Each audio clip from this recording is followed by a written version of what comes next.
अस्सलाम वालेकुम नाज़रीन। प्रोग्राम सिचुएशन सेंटर ख़ुसूसी ट्रांसमिशन में शहजाद शाह जिलानी हाज़िर आहे। नाज़रीन, असां जेका डेवलपमेंट थी रहियूं आहिनि असांजे मुल्क में जेके सियासी हवाले सां ऐं ॿियूं, उन में असां तव्हांखे मुसलसल अपडेट रखंदा आया आहियूं। असांजी ख़ुसूसी ट्रांसमिशन कल्ह बि हली ऐं अॼु बि हुन जो आगाज़ थी चुको आहे। नाज़रीन, हींअर थोरी सूरत हाल थोरो असां ॼाणण जी कोशिशि कयूं था।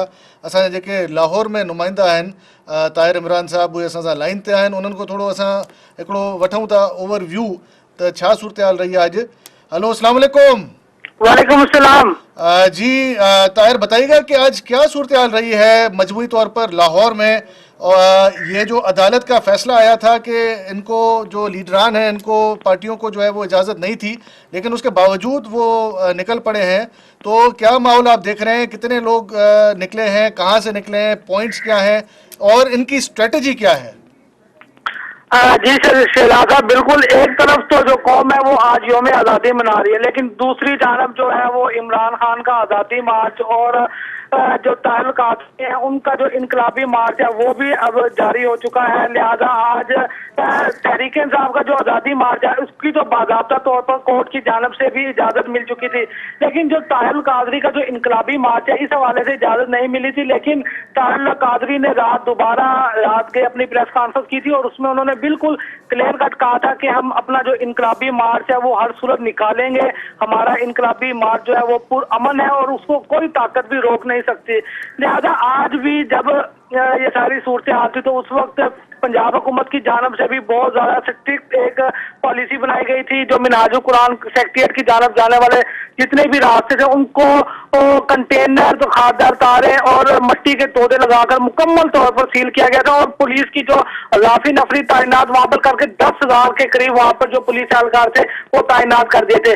लेकिन इस सुबह इस सारी सूरत हाल के दौरान यही खदशा दिखाई दे रहा था कि मिनाजुल कुरान के जो सेक्रेटेरिएट से जब अवामी तहरीक के जो कारकुनान है वो जब इनकलाबी मार्च लेकर निकलेंगे तो पुलिस और जो कारकुनान है उनके दरमियान काफी तसादम का खदशा दिखाई दे रहा था।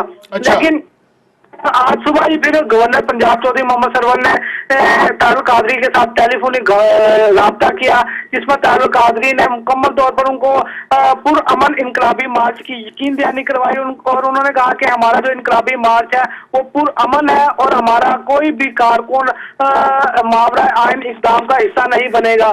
जिस पर गवर्नर पंजाब ने जो वज़ीर आला पंजाब मियां मोहम्मद शहबाज शरीफ हैं उनके साथ गैर रस्मी एक मुलाकात की, जिसमें गवर्नर पंजाब ने सीएम को मुकम्मल एतमाद में लिया और अवामी तहरीक के जो कारकुनान थे ताहिर कादरी की जानब से मुकम्मल तौर पर उनको अमनो मान की जो सूरत हाल थी उसके ऊपर मुकम्मल कंट्रोल में लिया।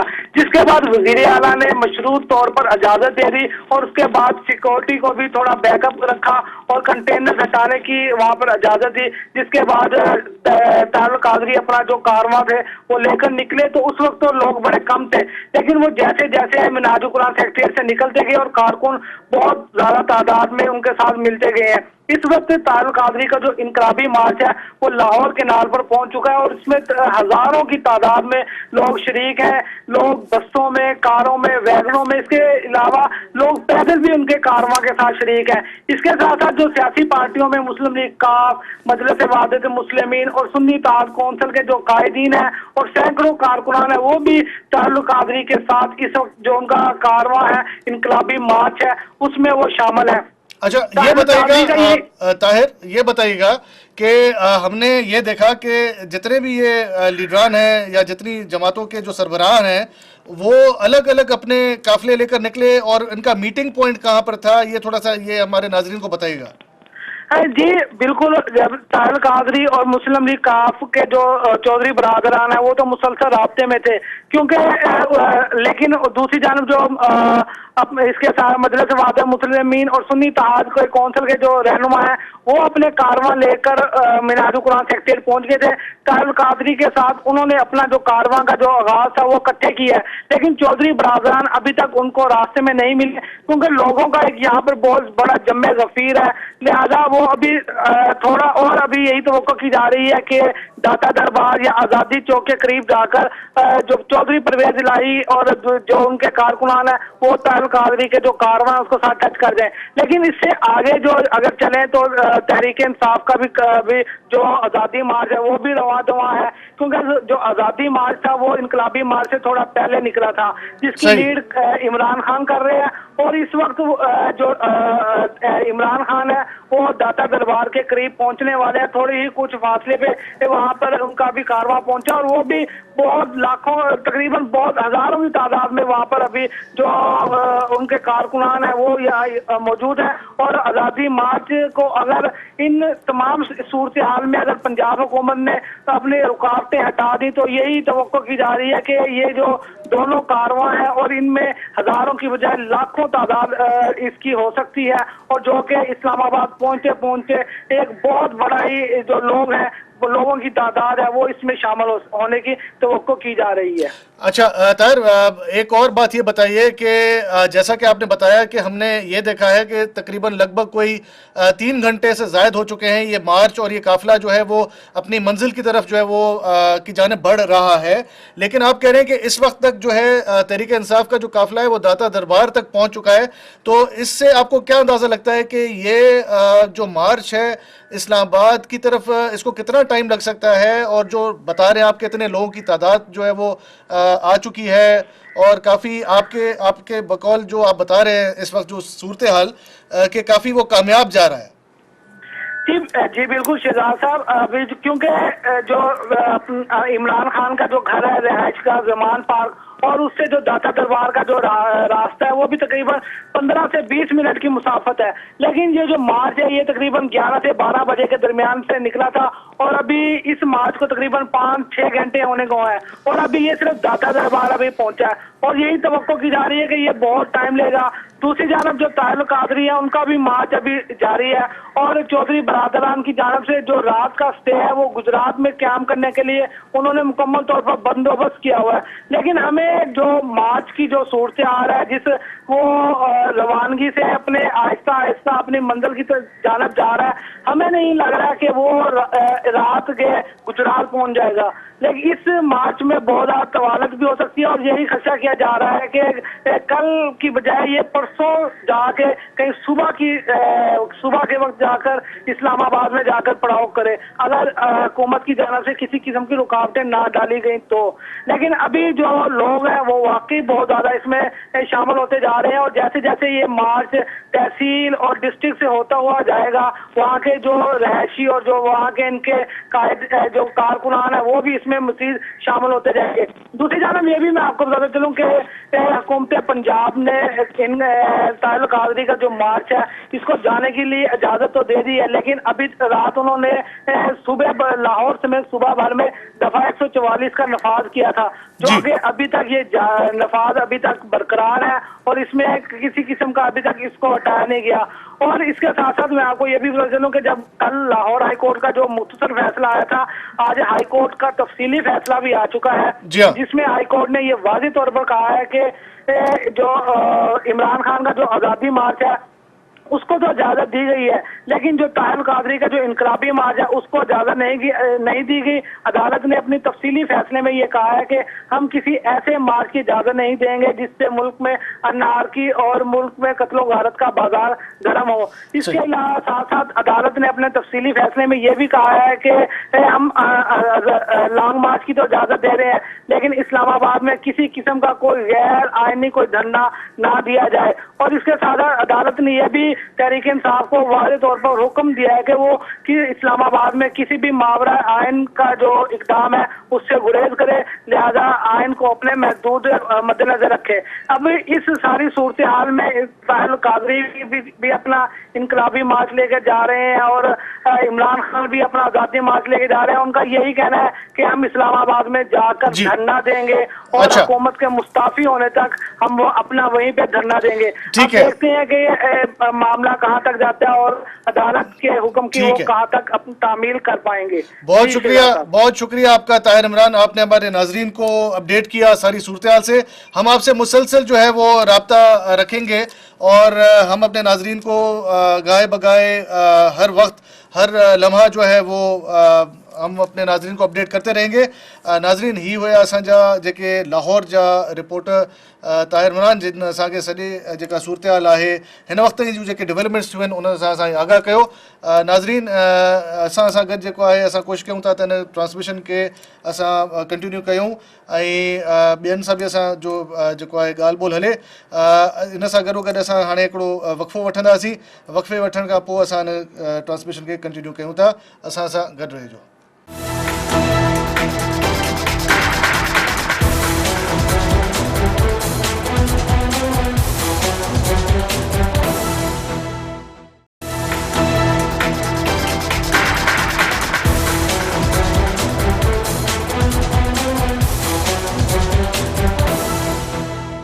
वेलकम बैक नाज़रीन। असांजी जेका ख़ुसूसी ट्रांसमिशन आहे सिचुएशन सेंटर उन मां असां तव्हांखे हिकु दफ़ो वरी भलीकार चऊं था। नाज़रीन जीअं त ब्रेक में वञण खां पहिरियों न्यूज़ ब्रेक में वञण खां पहिरियों जेका असांजी ॻाल्हि हली रही उहे असांजे जेके लाहौर जा रिपोर्टर आहिनि ताहिर इमरान साहब उन्हनि असांखे ॿुधायो त किथों किथों काफ़िला रवाना थिया आहिनि ऐं हिन वक़्तु जेको उन्हनि ॿुधायो त जेको पाकिस्तान तहरीक इंसाफ़ जो काफ़िलो दाता दरबार जेको आहे उन वटि पहुतो आहे ऐं काफ़िलनि खे निकिते काफ़ी टाइम थी वियो आहे ताहिरुल कादरी साहब जे काफ़िले खे बि। ऐं जेको पाकिस्तान मुस्लिम लीग कायदे आज़म जो जेको काफ़िलो आहे जेको अॻवानी करे रहियो आहे चौधरी परवेज़ इलाही साहब, उहो हिन वक़्त ताईं जेको असां वटि जेके आख़िरी इतलात आहियूं त उहो ताहिरुल कादरी साहब सां गॾु जेको आहे अञा उनजी मुलाक़ात न थी आहे, गॾु न थी सघियो आहे। पर हाणे हिकिड़ो असां जेको जाइज़ो वठंदासीं त पाकिस्तान अवामी तहरीक जो जेको काफ़िलो आहे थोरो हाल वाल वठूं था, उन्हनि सां ॻाल्हाइण जी कोशिशि कयूं था त हुननि जी जेका स्ट्रेटजी आहे या हुननि जो जेको काफ़िलो आहे छा हुननि जी प्लानिंग आहे, हू कॾहिं इस्लामाबाद पहुचंदा, रस्ते में किथे बीहंदा। त हाणे असां सां लाइन ते आहिनि जेके पाकिस्तान अवामी तहरीक जा अॻवान काज़ी फैज़ साहब। जी अस्सलाम वालेकुम काज़ी फैज़ साहब। वालेकुम सलाम रहमतुल्लाह। काज़ी फैज़ साहब, एक तो ये बताइएगा कि आपने बिल आखिर जो इनकलाब और मार्च को इकट्ठा करने में आप लोग कामयाब हो गए और जो अदालत का कल फैसला आया था लाहौर हाई कोर्ट का, उसके बाद फिर आज मज़ीद एक आपके ऊपर कुछ और बंदिशें भी और पाबंदियां भी आयद की गई हैं। इसके बावजूद आप जो है वो आपने कंटिन्यू किया है, आप गामजन है अपने जो मंजिल की तरफ। आप किस तरह देखते हैं सूरत हाल को और कहीं से आपको कोई इशारा आया था कि नहीं जी आप अपने प्लान के मुताबिक रहें? हम जनाब देखें, डॉक्टर ताहिरुल कादरी की 33 साल की इनकलाब की स्ट्रगल है, वो अवाम पाकिस्तान उनके एजेंडे पर एतमाद करते हैं। हमें सिर्फ अल्लाह ताला के फजलो करम पे भरोसा है, हमारा आका अलैहिस्सलाम की तवज्जो पे भरोसा है और आवाम की ताकत पे भरोसा है। हम इशारों पे चलने वाले लोग नहीं हैं जी। तो तमाम तर आमरीत के बावजूद, तमाम तर ओछे हथकंडों के बावजूद, तमाम तर पुलिस गर्दी के बावजूद और 9 दिन के मुहासरे के बावजूद पंजाब हुकूमत इनकलाबियों को रोक नहीं सकी, क्योंकि इनकलाबी इतनी बड़ी तादाद में थे कि अगर पुलिस गर्दी करने की कोशिश की जाती तो इनको फिर भी नाकामी का मुंह देखना पड़ना था। हम पुरअमन लोग हैं और ये बहुत अच्छा हो गया है कि इन पुरअमन लोगों की राह में मजीद रुकावट नहीं डाली गई और पुलिस ने बड़ी दानिशमंदी का सबूत दिया जो पंजाब हुकूमत के अहकामात मानने से इनकार कर दिया। अच्छा, तो अब ये लाहौर में इतनी बड़ी तादाद में इनकलाब मार्च, कम अज कम इस वक्त 1 लाख से ऊपर लोग इस वक्त इनकलाब मार्च में डॉक्टर ताहिरुल कादरी के साथ हैं और अभी ये स्टार्ट है और इस्लामाबाद पहुंचने तक ये तादाद इंशाअल्लाह उन्होंने जिस तरह कहा था ये 1 करोड़ का आदत पूरा होगा और फिर जमाते इनकलाब इस्लामाबाद में कायम होगी जाती। अच्छा काजी साहब, ये बताइए कि जैसे आपने अभी क्लेम किया कि 1 लाख लोग और आपने जो तादाद का हवाला आपने दिया है, देखें जाहिर है अब आपका ये मार्च है, आप तो कोशिश आपकी यही होगी कि जितना से ज्यादा आप अपने नंबर्स बताएं। मैं ज्यादा की बात नहीं कर रहा, ये सड़कें हाल है। अब अगर आपको कोई नुमाइंदा है और अगर आप टीवी देख रहे हैं जी जी, तो ये कैमरे की आंख झूठ नहीं बोलती भाई मेरे। सही। अच्छा काजी साहब, ये बताइए कि आपका जो ये काफिला है, अभी तक आपके साथ जो है मुस्लिम लीग काफ की जो क़यादत है वो शामिल हो पाई है इस वक्त तक, या अभी कुछ देर है? मैं चूंकि गाड़ी में आगे हूँ, डॉक्टर तारुल काजी साहब की गाड़ी पीछे है, मुमकिन है वो ज्वाइन कर चुके हों, वरना हम गुलबर्ग ब्रिज के करीब पहुंच चुके हैं और यहाँ से चौधरी प्रधान काफिले में शामिल हो जाएंगे इंशाल्लाह। अच्छा काजी साहब, ये बताइए कि आपको कितना टाइम लग सकता है इस्लामाबाद पहुंचने में, या रास्ते का क्या प्लान है? कहीं आप क़याम करेंगे, आराम करेंगे, रुकते रुकते आएंगे, या आप गामजन हैं? तो कितना टाइम लगेगा? क्योंकि अब तक हमने देखा है 4-5 घंटे से ज़ायद हो चुके हैं, और आप जो है अभी जो हमें आखिरी इतलात मौसूल हुई थी, तो आप गालिबन जो लाहौर केनाल वाला जो रोड है उस तक आपका काफिला आया था, तो क्या आप वो क्रॉस कर चुके हैं? अभी हम कैनाल पे ही हैं जी। अभी कैनाल पे ही है? गुलबर्ग वाले ब्रिज के करीब हैं, शाहजमाल का जो ब्रिज है उसके करीब पहुंचे हैं। अच्छा। और अभी ये मैं कुछ कह नहीं सकता, ये कम से कम 2 दिन और 2 रातें तो लगेंगी हमें इस्लामाबाद पहुंचने। इतना आपका अंदाजा है कि 2 दिन लग सकते हैं आपको? जी बिल्कुल। अच्छा, इस सारी सूरत हाल के बीच में आप क्या कहेंगे, ये जो हुकूमत की जो एक मशकूक किस्म की खामोशी है, क्या ये वो कहते हैं ना कि किसी भी आंधी या किसी भी तूफान आने से पहले जो है वो एक सन्नाटा सा छाया होता है, तो क्या आप समझते हैं कि ये कोई इनकी स्ट्रेटजी है गवर्नमेंट की? ये सन्नाटा नहीं है, ये इनकी सिटी गुम हो गई है जनाब। सन्नाटे और सिटी गुम होने में बड़ा फर्क होता है। ये अमलन अवाम ने इनको फारिग कर दिया और ये चंद दिनों में इक़्तिदार के हवालों से गायब होंगे इंशाल्लाह, और इनकी मंजिल जेल होगी। अच्छा, मैं समझ सकता हूं कि आपका बड़ा कीमती वक्त है, आप अभी काफिले में जा रहे हैं, लेकिन थोड़े से एक आध दो सवालात हम आपसे और पूछना चाहेंगे। एक ये बात बताइए कि ये जो अदालती फैसला आया है, इसको आप कैसे फेस करेंगे? अगर कोई हुकूमत जो है वो फैसला कर लेती है, कोई ना गुज़ीर कोई वाकया पेश आ जाता है, तो उस सूरत में किस तरह आप देखेंगे? आप कौन सा फैसला आया जी? कौन सा जी? अगर अदालत के फैसले के हिसाब से हुकूमत अगर फैसला करती है, कोई भी अगर मिसहैप होता है और फिर आपको रोक दिया जाता है कि जी नहीं, अब तो अदालती हुक्म भी है और एक वाकया भी अल्लाह ना करे कोई ऐसा नाखुशगवार वाकया पेश आए, तो उस सूरत में फिर आपकी स्ट्रेटजी क्या होगी? अगर कोई ऐसा वाकया हुकूमत के गुल्लू बद करते हैं तो उसकी हुकूमत जिम्मेदार होगी, और दुनिया की कोई ताकत इस मार्च को नहीं रोक सकती।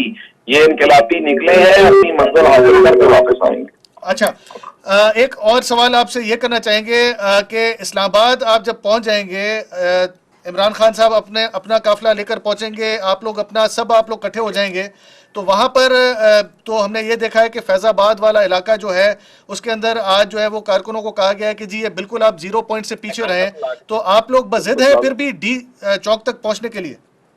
देखें जी, जो मॉडल टाउन का जो 9 दिन से मुहासरा कायम था और जो आयरन रिंग लगाया गया था और कंटेनर के पहाड़ खड़े किए गए थे, आज ये कंटेनर के पहाड़ कहाँ गए हैं? हमारे वर्कर और अवामुन्नास के जज्बों के आगे ये रुकावटें कुछ मानी नहीं रखती।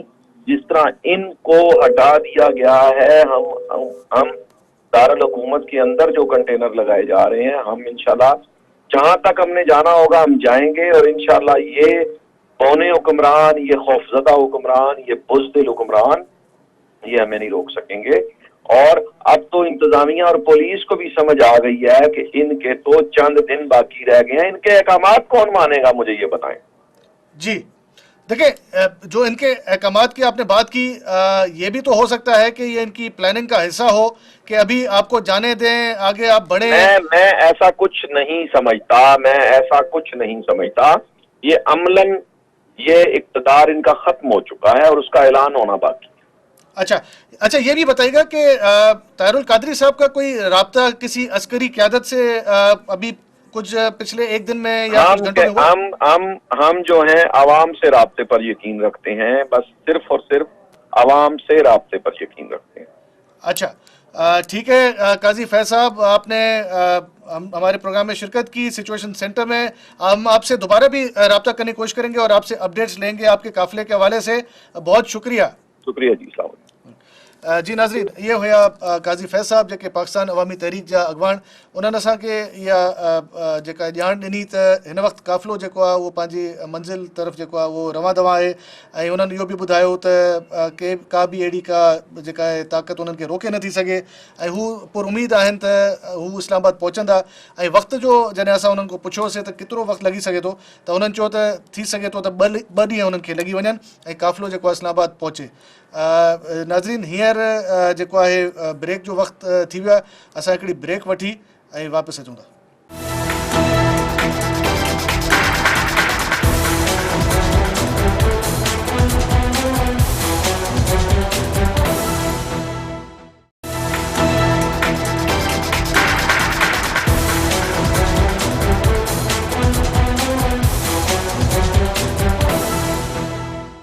वेलकम बैक नाज़रीन।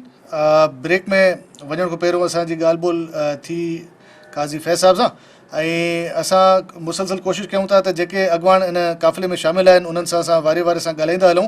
हींअर असांखे जेको अपडेट्स मिलियूं आहिनि उन में इहो त काफ़िली जो जेको जेके आहिनि सरबराह चौधरी बिरादरान जेके आहिनि उहे ताहिरुल क़ादरी साहिब जे जेको काफ़िलो आहे उन में शामिलु थी चुका आहिनि ऐं हींअर गॾु आहिनि ऐं असां कोशिशि कयूं था त उन्हनि सां बि असांजो राब्तो थिए। नाज़रीन, जीअं त असां जेके अपडेट्स वठंदा रहिया आहियूं उन में असांखे हिकिड़ी ॻाल्हि त वाज़े नज़र अची रही आहे त जेके काफ़िला आहिनि उहे बाक़ाइदा उन्हनि जो जेको वॾे तादाद में वॾो अंग जेको आहे उन्हनि सां गॾु हिकिड़ो शामिलु थी चुको आहे। असांजी ॻाल्हि जेका इन ॻाल्हि जी तस्दीक कीअं बि थिए थी त असां जेके लाहौर जा रिपोर्टर आहिनि ताहिर इमरान साहब, उन्हनि बि असांखे ॿुधायो त वॾी तादाद जेका आहे पाकिस्तान तहरीक इंसाफ़ जा जेके सपोर्टर्स आहिनि या काफ़िले में शरीक जेके माण्हू आहिनि ऐं ताहिरुल क़ादरी साहिब जो जेको काफ़िलो आहे उन में बि वॾो अंग जेको आहे कारकुननि जो ऐं अवाम जो मौजूदु आहे। ऐं अहिड़ी रीति काफ़ लीग जेको आहे उहो बि पाण सां गॾु काफ़ी माण्हू जेके आहिनि उन्हनि गॾु कया आहिनि त जेको हिननि जो क्लेम हुयो हिननि पार्टियुनि जो ऐं अॻवाननि जो त लॻे अथो त उहो कंहिं हद ताईं जेको आहे उहो सही थींदो थो वञे। ऐं अञा त ही शुरूआत आहे, आगाज़ आहे ऐं हीअ जेके आहिनि वॾो हिकिड़ो तवील हिकिड़ो सफ़रु आहे। हूअं सफ़र त तमामु थोरो आहे पर जेके जंहिं स्पीड में इहो काफ़िलो अॻिते वधी रहियो आहे त लॻे इहो थो त सभिनी सां ॻाल्हि ॿोल थियण खां पोइ त इनखे हिकु ॾेढ ॾींहुं या वधि में वधि 2 ॾींहं इनखे लॻी सघनि था। ऐं इन जो दारोमदार इन ॻाल्हि ते बि आहे त जेके GT रोड तो जेको इहो काफ़िले जो जेको लंघ आहे उन में अञा बि माण्हू ज़रूरु उन में शिरकत कंदा वेंदा ऐं जेके रस्ते में जेके इलाइक़ा अचनि था GT रोड जे सॼे ऐं खॿे हथ ते जंहिंमें मुख़्तलिफ़ गुजरांवाला डिवीज़न खां वठी करे अॻिते जेको आहे गुजरात बि जेको आहे इन में आहे। गुजरात में उन्हनि ॿुधायो त असांखे काज़ी साहिब त स्टे जो अरेंजमेंट बि उते कयो वियो आहे चौधरी शुजात साहिब पारां त उहो स्टे माना ओवरनाइट स्टे हूंदो या सिर्फ़ु हिकिड़ो को वक़फ़ो हूंदो मानी जो या उते चांहि थींदी या छा थींदो उहो असां वधीक तफ़सीलात मालूम करण जी ॼाणण जी कोशिशि कयूं था। ऐं असां कोशिशि कयूं था त असांजो राब्तो थिए हलीम आदिल शेख साहिब सां ऐं मुसलसल असां लॻा पिया आहियूं। छा आहे त सूरत हाल तव्हांखे पाण ख़बर आहे त हिन वक़्तु जेको आहे काफ़िले में वॾो जोश ऐं जज़्बो ऐं वलवलो हूंदो आहे ऐं हिन वक़्तु सॼी जेका तवजह आहे उहा मरकूज़ हूंदी आहे हिन लॉन्ग मार्च जे हवाले सां, काफ़िले जे हवाले सां ऐं पंहिंजे कारकुननि ते नज़र रखण जे हवाले सां ऐं प्लैनिंग बि गॾोगॾु सलाह मशवरो बि हलंदो हूंदो। ऐं असां सां गॾु हींअर लाइन ते मौजूदु आहिनि हलीम आदिल शेख साहब, काफ़ लीग जा सदर सिंध जा। जी अस्सलाम वालेकुम शेख साहब। वालेकुम सलाम। शेख साहब बड़े ज़िद्दी हैं आप। और क्या, हमने आपसे क्या कहा था आपके शो में बैठ के? जी हाँ, और अपनी जिद पे आप कायम रहे और आप पहुंच गए और आपका जो काफिला है हमें ये इतलात मिली है कि आप जो है वो मॉल रोड पे इस वक्त जो है वो साथ हो गए हैं पाकिस्तान अवामी तहरीक जो है उसके काफिले के साथ। एक सिरा मॉल रोड पे है और दूसरा अभी मिनहाजुल कुरान के अंदर है। जी, एक सिरा मॉल रोड पे पहुंच गया है और एक सिरा मॉल उसमें मिनहाजुल कुरान के अभी अंदर है। अच्छा। और बिल्कुल बिल्कुल तकरीबन ये 10-12 किलोमीटर की रैली अभी निकली हुई है रोड पे। सही। और पीछे लोग आ रहे हैं। सही। और ये उसके आ रहे हैं जिसके ऊपर इन्होंने करबला बनाया हुआ था। अच्छा। 10 रोज से जिन्हें बंद किया हुआ था। 10 रोज से जहाँ टैंकर लगाए हुए थे, 10 रोज से जिनके 25,000 लोग इन्होंने गिरफ्तार किए थे, जिनके 80 लोगों पे फायरिंग की थी, जिनके 26 लोग इन्होंने शहीद किए, अच्छा। उनका काफिला आ रहा है। और इंशाअल्लाह आप देखे, सलमान शहबाज भाग गया, हमजा शहबाज कल भाग गया, इस वक्त सिर्फ नवाज शरीफ और शहबाज शरीफ मुल्क में मौजूद है, बाकी सब भाग चुके हैं। और इस्लामाबाद से पहले मुझे लगता है ये भागने की कोशिश करेंगे, लेकिन इनको भागने नहीं दिया जाएगा। इनके जुल्म का हिसाब लिया जाएगा, एक एक गदर का हिसाब लिया जाएगा, बिल्कुल भागने नहीं दिया जाएगा। और ये भागने की तैयारी में है, खानदान सारा भेज दिया इन्होंने इधर से। अच्छा शेख साहब, ये इहो ॿुधाइजो त असां थोरो पंहिंजो हाल अहवाल ॿियो बि तव्हां खां इहो वठंदासीं त तव्हां हिन वक़्तु जेका तव्हांजी पोज़ीशन आहे उहा माल रोड ते आहे। असांजी माल रोड, असां विच में आहियूं, असां कैनाल रोड में आहियूं, नहर सां गॾु असां वेठा आहियूं। असांखे अॻियो सिरो जेको माल रोड ते पहुची विया, असां हिन वक़्तु कैनाल रोड ते आहियूं, कैनाल रोड ते। अच्छा अच्छा, ये लोकेशन क्या जी? असां मुस्लिम टाउन जे साम्हूं क्रॉस कयूं पिया, मुस्लिम टाउन जे साम्हूं क्रॉस कयूं पिया असां। अच्छा सही शेख साहब, इहो ॿुधायो त तव्हां जेको तव्हांजो काफ़िलो आहे हिकिड़ो जेल रोड हाणे क्रॉस कयो असां। जी, हिकिड़े मोहतात अंदाज़े मुताबिक़ तव्हांजे काफ़िले में हिन वक़्त ताईं केतिरा माण्हू अंदाज़न शरीक हूंदा? तव्हांजे काफ़िले में हिकिड़े मोहतात अंदाज़े मुताबिक़ केतिरा माण्हू हिन वक़्तु शरीक आहिनि हिन काफ़िले में? हिन काफ़िले में मां सम्झां थो हिन महिल ताईं जेके आहिनि, ॾिसो ॻाल्हि मां कूड़ न ॻाल्हाईंदो आहियां, मां इहो तव्हांखे चवां त मिलियन मार्च थी वियो, जीअं जमात फलानी चवंदी आहे। मां न चवंदो इहो अथव त 12 किलोमीटर ताईं गाॾियूं, माण्हू, पंध, मोटरसाइकिल, बसूं 12 किलोमीटर ताईं रोड ते आहिनि ऐं पोइ मुनादिल क़ुरान में बि आहिनि। हाणे हिकु रियाज़ी जे मास्टर साहब ने हिसाब लॻाए वठो, लखे में आहिनि, लखनि में, बाक़ी अञा त निकिता आहियूं, हर शहर में माण्हू निकिरंदा। तव्हां ॾिसजो गुजरावाला, शेखुपुरा, गुजरात, मंडी बहाउद्दीन, गुजर खान, जयराम, इंशाअल्लाह इस्लामाबाद पहुचंदे ताईं वाकई इहो ॿिया को चवंदा आहिनि मिलियन मार्च, असांजो इहो मिलियन मार्च थींदो। हींअर मूं सां गॾु क्रेन वञे पई, क्रेन में इंशाअल्लाह कंटेनर खे खणी कंटेनर खे हेॾी कबर ठाहे छॾींदासीं। इहे करप्ट सियासतदान जी कंटेनर में कबर ठाहींदासीं, सियासी कबर हिननि जी ठाहींदासीं, इन जी सियासत इन कंटेनर में दफ़न करे छॾींदासीं। अच्छा सही शेख साहब, इहो ॿुधायो त तव्हां अंदाज़न केतिरो तव्हांखे टाइम लॻी सघे थो इस्लामाबाद पहुचण ताईं? यार कुझु ख़बर न आहे, कुझु ख़बर न आहे। हिन महिल असां निकितल आहियूं तक़रीबन 2 बजे खां, हिन महिल असां 3-4 किलोमीटर पहुता आहियूं। अच्छा, असां हिन महिल 3-4 कलाक थी विया, तव्हां पाण हिसाब लॻायो।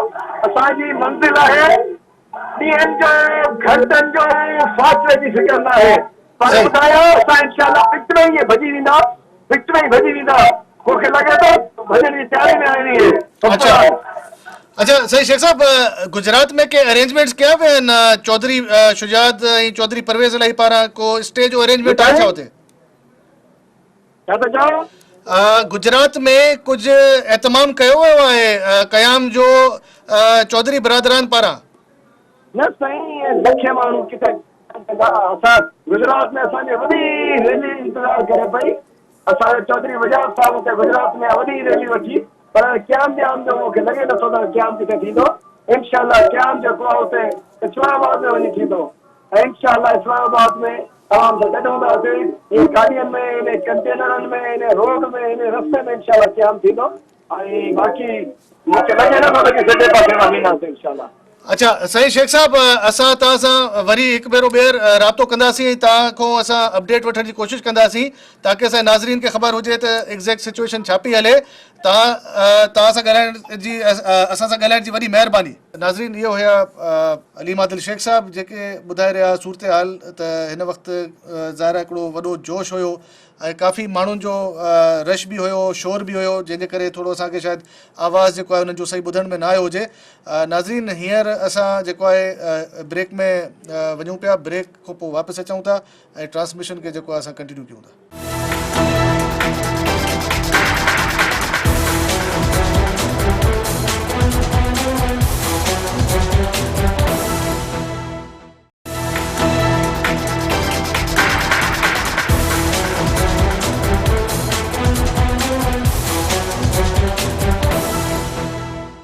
वेलकम बैक नाज़रीन। नाज़रीन असां ब्रेक में वञण खां पहिरियों हलीम आदिल शेख साहब सां ॻाल्हि ॿोल असांजी हली रही ऐं उन्हनि असांखे पंहिंजो जेको रस्ते जो हाल अहवाल हुयो काफ़िले जो उहो ॿुधायो। हींअर असां जेको आहे कोशिशि कयूं था त असां लाहौर खां थोरो इस्लामाबाद ॾे स्विच कंदासीं ऐं इस्लामाबाद में जेका सूरत हाल आहे थोरो उते जो जाइज़ो वठूं था। त असां पंहिंजे जेके असांजा ब्यूरो चीफ आहिनि इस्लामाबाद जा अता राजर साहब उन्हनि सां राब्तो कयूं था ऐं थोरो उते जी जेका सूरत हाल आहे उन बाबति आगाही वठूं था। राजर साहब अस्सलाम वालेकुम। वालेकुम अस्सलाम। छा सूरत हाल आहे? असां लाहौर में पंहिंजे नुमाइंदनि सां बि ॻाल्हि कई आहे ऐं कुझु सियासी अॻवाननि सां बि ॻाल्हि कई आहे त उन्हनि त ॿुधायो आहे त उन्हनि जे प्लान मुताबिक़ हर शइ जेका आहे उहा परफेक्ट आहे। त इस्लामाबाद में छा माहौल आहे? इस्लामाबाद में माहौल त अॼु लॻे पियो ॼणु मोकल जो ॾींहुं हुजे। न त जेको जश्न आज़ादी वारे ॾींहं ते जेका गेमा गेमी हूंदी आहे तमामु वॾे अंग में शहरी रोडनि ते हूंदा आहिनि, जश्न मल्हाइबो आहे। उन क़िस्म जी का सूरत हाल न आहे। सभु रोड रस्ता सुनसान आहिनि, मार्केटूं बंदि आहिनि, रोडनि ते ट्रैफिक न हुअणु बराबरि आहे।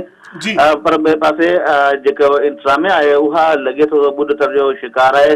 मुख़्तलिफ़ रोडनि ते जेके कंटेनर लॻाए रोड ब्लॉक कया विया हुआ उहे 2-3 कलाक अॻु में पहिरीं कंटेनर हटाया विया। उन खां पोइ हाणे वरी ॿीहर कंटेनर लॻायो, सभु रोड रस्ता हाणे वरी ब्लॉक कया विया आहिनि। कुझु कलाक अॻु में गरू वज़ीर चौधरी निसार इस्लामाबाद जे मुख़्तलिफ़ रोडनि जिते प्राइवेट गाॾी में निकिरी सिक्योरिटी जे इंतज़ामनि जो जाइज़ो वरितो।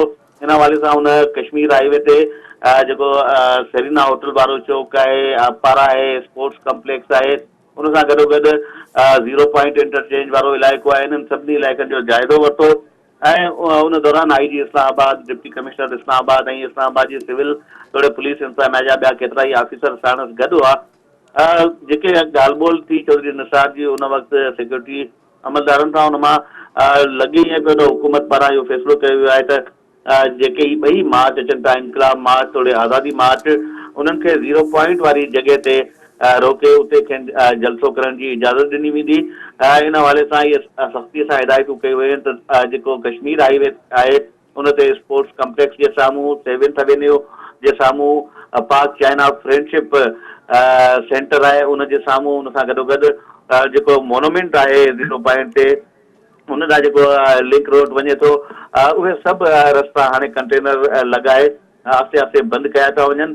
इस्लामाबाद शहर में उन्हनि खे गिड़ण जी इजाज़त कतई न ॾिनी वेंदी ऐं जेके बि काफ़िला ईंदा उन्हनि खे 0 पॉइंट ते ई रोकियो वेंदो। जी अच्छा, जेको ही तव्हां ॿुधायो 0 पॉइंट जे हवाले सां त उते हिननि खे रोके उते जलसे जी इजाज़त ॾिनी वई आहे, त छा इहा जेका इजाज़त आहे इहा पाकिस्तान तहरीक इंसाफ़ खे ॾिनी वई आहे या हिन में जेके समूरियूं धुरियूं शामिल आहिनि उन्हनि खे बि इजाज़त आहे? इन हवाले सां अञा ताईं को बि हुकूमत पारां वाज़े ऐलान नाहे थियो ऐं नई वरी हुकूमत खे पाकिस्तान तहरीक इंसाफ़ या पाकिस्तान अवामी तहरीक पारां का बाज़ाब्ता दरख़्वास्त मिली आहे। हुकूमत जो इहो ई चवणु आहे त उन्हनि पारां बाज़ाब्ता दरख़्वास्त ईंदी, उन खां पोइ ई असां उन ते फ़ैसिलो कंदासूं। पर लॻे ईअं थो त जेका राति 8 वॻे अॼु गरू वज़ीर चौधरी निसार पारां प्रेस कॉन्फ्रेंस जो प्रोग्राम रखियो वियो आहे, उन प्रेस कॉन्फ्रेंस में इन ॻाल्हि जो हतमी ऐलान कयो वेंदो त इन जाइ ते ज़ाहिर आहे हिन वक़्तु ताईं त जेका सूरत हाल आहे उन में लॻे ईअं थो त शायदि जेका क़यादत जो तकरार आहे उन तकरार जे करे इहे ॿई मार्च अलॻि अलॻि, हिकिड़ो मार्च इमरान ख़ान जी क़यादत में आज़ादी मार्च, उहो बि नई GT रोड तां पहुचंदो इस्लामाबाद ऐं ॿिए पासे इनकलाब मार्च अल्लामा ताहिरुल कादरी जी क़यादत में पहुचंदो ऐं शायदि इस्लामाबाद में बि उहे धारदार जलसा कंदा। हाणे उहे जलसा उहे किथे था कनि, पर हुकूमत पारां इहो फ़ैसिलो कयो वियो आहे त उन्हनि खे सिर्फ़ु इहो जेको एक्सप्रेस वे आहे उन वसीले 0 पॉइंट ताईं अचण जी इजाज़त ॾिनी वेंदी, बाक़ी इस्लामाबाद में ॿिए के पासे वञण जी इजाज़त न हूंदी मार्च में शरीक माण्हुनि खे।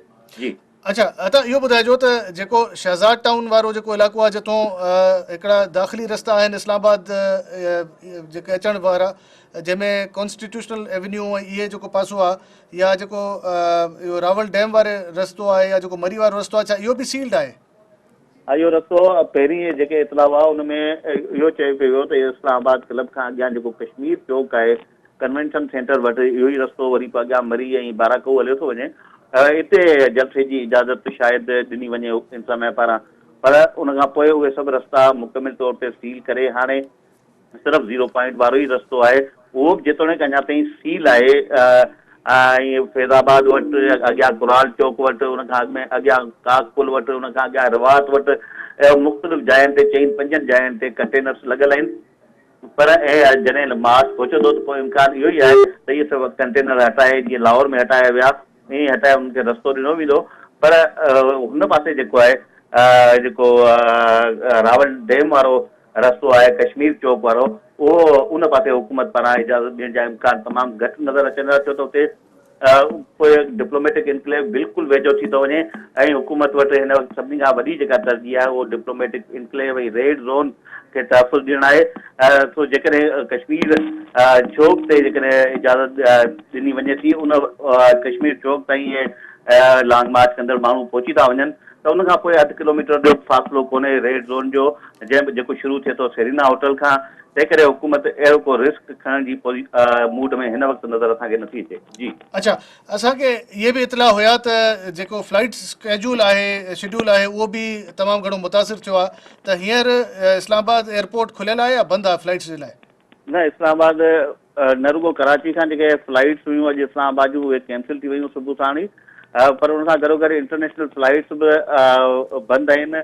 न रुगो नेशनल पर इंटरनेशनल फ्लाइट्स बि बंदि आहिनि। उन पासे रोड बिल्कुलु कतई तौर ते इंसान बंदि करे छॾिया आहिनि। उतां खां अचु वञ जी इजाज़त, जीअं तव्हांखे ॿुधायो त कलाक ॾेढ अॻु में कंटेनर कुझु देरि लाइ हटाए विया, ॿीहर उहे रस्ता सील कया विया, जॾहिं सुबुह खां वठी उहे रस्ता मुकमिल तौर ते सील हुआ। इन करे को माण्हू न एयरपोर्ट ॾांहुं वञी सघे थो ऐं न ई वरी एयरपोर्ट ते जेके पहुतल माण्हू आहिनि उहे ॿाहिरि निकिरी सघनि था। इन करे हिन सॼी सूरत हाल खे नज़र में रखंदे अॻु में ई जेका PIA इंतज़ामिया आहे, सिविल एविएशन आहे, उन पारां इहो अॻु में ई डिसाइड कयो वियो त अॼु लाइ फ्लाइट ऑपरेशन मुअतल कयो वेंदो। उन खां सवाइ जेके ट्रेनूं आहिनि, उहे ट्रेनूं अलबत्ता कुझु रेलवे स्टेशन, पिंडी रेलवे स्टेशन ते पहुतियूं आहिनि ऐं छो त पिंडी में एॾी का घणी रस्ता रोक नाहे कई वई, तंहिं करे उते ट्रेनुनि जो जेको आमद और रफ़्त वारो सिलसिलो आहे उहो जारी आहे। जी वॾी महिरबानी अता, असां तव्हां खां जेको आहे अपडेट्स वठंदा रहंदासीं मुसलसल पंहिंजे अॼु स्पेशल ट्रांसमिशन में।